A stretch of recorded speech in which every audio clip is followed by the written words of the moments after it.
Saya orangnya punya target dan fokus gitu, nggak mau berhenti di tengah jalan sampai saya merasakan bagaimana tertatih-tatihnya saya gitu. Saya kalau belum sampai titiknya yang saya niatin, target saya itu belum mau mundur gitu.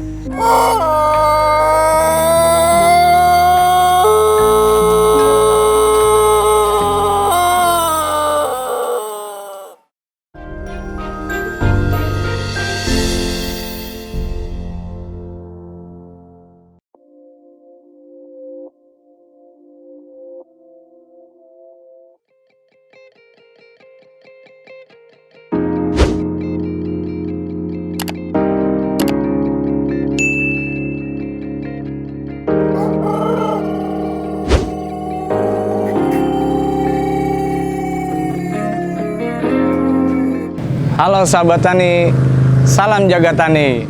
Perkenalkan, nama saya Holip. Selamat datang di Farm Sengon Pelung.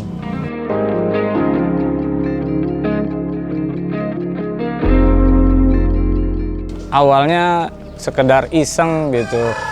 Terus mungkin dari pengalaman yang dulu saya beternak, dulu saya udah beternak. Cuma kan banyak kegiatan, akhirnya saya agak vakum gitu beberapa tahun. Semenjak pandemi, akhirnya saya mulai berpikir lagi karena akan mengurangi kegiatan saya. Kebetulan saya kan bekerja sambil ada melatih juga di badminton gitu. Jadi kemungkinan akan mengurangi kegiatan saya. Nah, saya mulai beternak lagi, cuma yang sekarang lebih yang memilih kualitas gitu.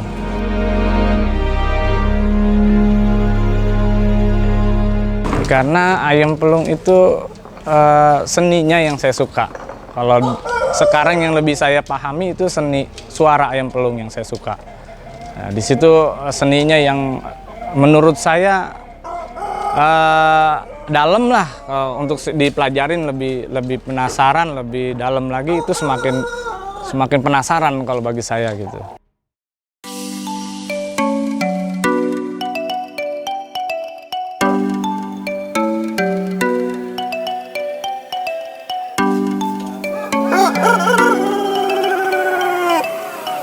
Kalau di sini ayam pelung, saya pertama kali ya memang dulu orang tua sini pada seneng gitu nyemiara ayam pelung. Jadi kenalnya ayam pelung tuh dulu orang-orang tua sini, wah ayam gede gitu, ayam apa tuh ayam pelung gitu. Nah itu dari situ, semenjak itu saya kenal ayam pelung.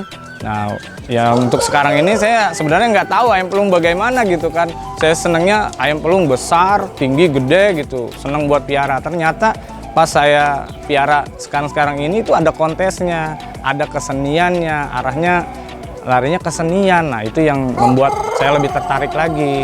Ya kalau ayam pelung jenis asli Indonesia dari Jawa Barat, khususnya di Cianjur ya, daerah Jawa Barat Cianjur. Itu asli Indonesia.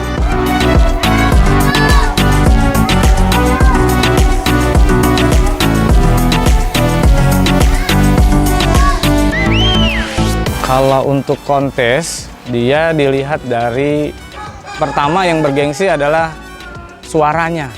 Nah, kalau untuk kategori sih 3, ada kategori suara, terus penampilan sama berat badan.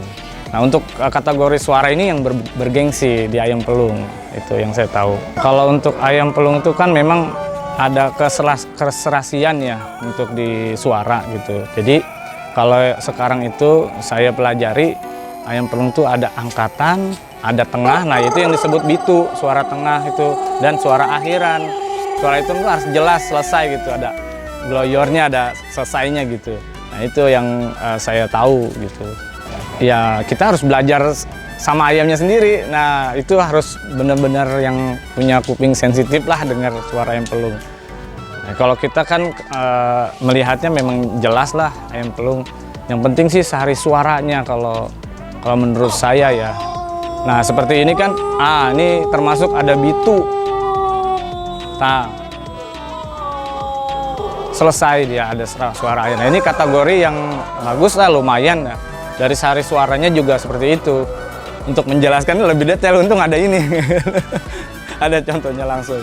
Kalau cara melatih ayam suara jadi itu semua tergantung terahnya, tergantung keturunan.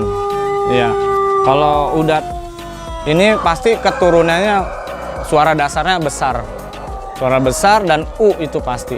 Tapi untuk merubah suara ayam yang suara cempreng atau atau itu nggak bisa. Kemungkinan ya bisa tapi agak susah gitu. Tapi kalau kita lebih belajar dalam lagi, memang semua dasarnya adalah terahnya, keturunannya. Kalau untuk vitaminnya, saya kan beternak di sini, jadi dari awalan pitik itu saya cukup vitamin Vitacik aja sih full cuma 2 bulan gitu, biar supaya sehat terus ayam makan. Yang penting jaga kesehatan lah ayam. Kalau untuk ayam-ayam besar ini mah cuma dikontrol gitu, dilihat, diperhatiin. Kalau memang dia udah mulai kurang makan, nah itu kita kasih vitamin. Kalau saya mah yang gampang aja ya Vitacik gitu. Kadang seminggu 2 kali, seminggu sekali. Dilihat dari kondisi ayam deh gitu. Kalau dari jenis makanan juga sama, nggak ada yang lain sama. Itu paling dedek, pur, campur sama nasi. Biasanya gitu aja untuk hariannya ya.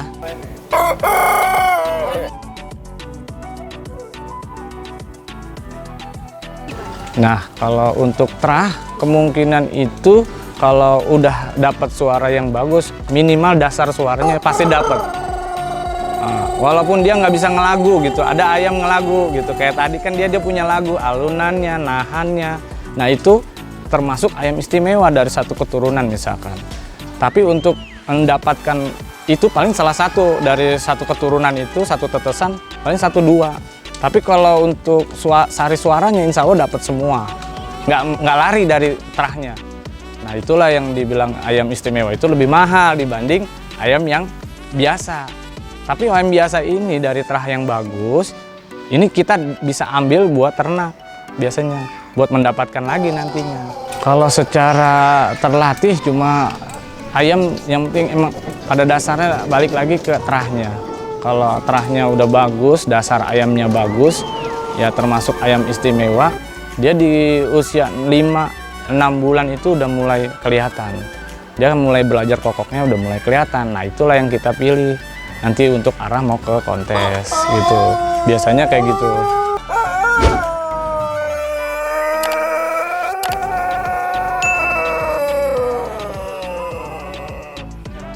Kalau di saya, kalau pitikan itu rata-rata kan orang banyak yang nanyain pitikannya. Pitikan itu biasanya kalau untuk sekitar sini saya jual agak sedikit murah gitu. Paling di angka range 60-70 di usia 3 minggu. Kalau untuk yang kualitas itu biasanya saya jual 150 per ekor. Karena memang ya harga standar kalau menurut saya bakal murah sih, kalau di mana-mana nggak tahu juga gitu. Karena bakalan jadinya. Nah itu yang tadi saya jelasin, kalau yang kualitas itu sejelek-jeleknya, tuh ayam bisa dipakai buat kawinan. Karena dia dapat sarinya, sari suaranya pasti besar. Kalau beruntung dapat istimewanya itu dari satu tetesan itu kan gitu. Nah hokinya itu di situ dah. Kalau di sini saya yang janggaran, yang menurut prediksi saya, keilmuan saya yang saya pelajarin dari pakar-pakar, dari pakar-pakar Sukabumi, dari teman-teman di DPD PAPI yang saya pelajari itu, saya secara ini memilah. Nah itu yang kira-kira masuk buat kontes paling saya jual 1 juta sampai 2 juta. Itu ayam yang bahan ya, umur 7-8 bulan sampai 9 bulan. Tapi kalau udah masuk ke kontes itu beda lagi. Bakalan misalkan masuk ke ajeng, ada konkur atau ada latber, nah itu kemungkinan harganya naik lagi. Kalau untuk pendapatan ya range-nya sekitaran 5-an lah, 5-4 lah ya. Kalau untuk stabil gitu, stabilnya kadang kan kita perlu meningkatkan kualitas lagi buat di peternakan saya. Masih belum stabil karena memang baru gitu di peternakan ini, saya baru mulai gitu. Ya kebetulan saya ngelatih badminton juga di daerah Gandul, ya pusatnya di Gandul, Gor Kalikijaya di PB Sena, Jakarta Selatan. Kalau ngelatih ada sekitar 11 tahunan lah. untuk ngelatih. Tapi untuk yang sudah mulai fokus ke arah prestasi itu ya mulai sekarang inilah, 5 tahunan ini. Karena memang semua butuh proses dan pengalaman yang kita rangkum sampai sekarang. Nggak cuma badminton aja, mungkin ayam juga seperti itu, hidup juga kayak gitu. Mungkin bertambahnya umur kita secara pemikiran akan lebih matang ya, kalau orang bilang mah gitu. Ya sampai sekarang ini sih belum berpikir yang lain lah, masih fokus kayak gini karena memang masih nyaman dengan keadaan kayak gini. Masih ke handle atau kepegang semua. Di badminton juga alhamdulillah jalan, di kerjaan juga nggak ganggu, di hobi juga jalan juga.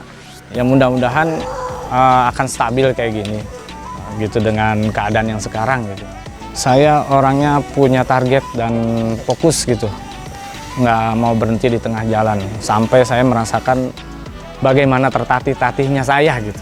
Saya kalau belum sampai titiknya yang saya niatin, target saya itu belum mau mundur gitu.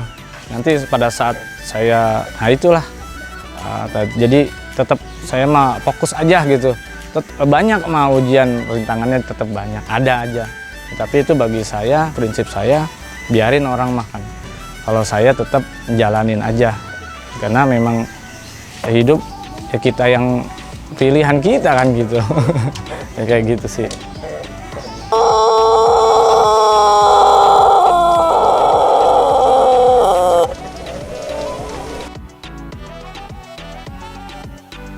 Ya kalau para sahabat tani, saran saya kalau mau berternak ayam pelung, carilah terah yang bagus. Jadi kita tidak perlu 2 kali kerja gitu. Kalau udah mulai punya terah yang bagus, keturunan bagus, insya Allah nanti dapatnya juga akan bagus juga.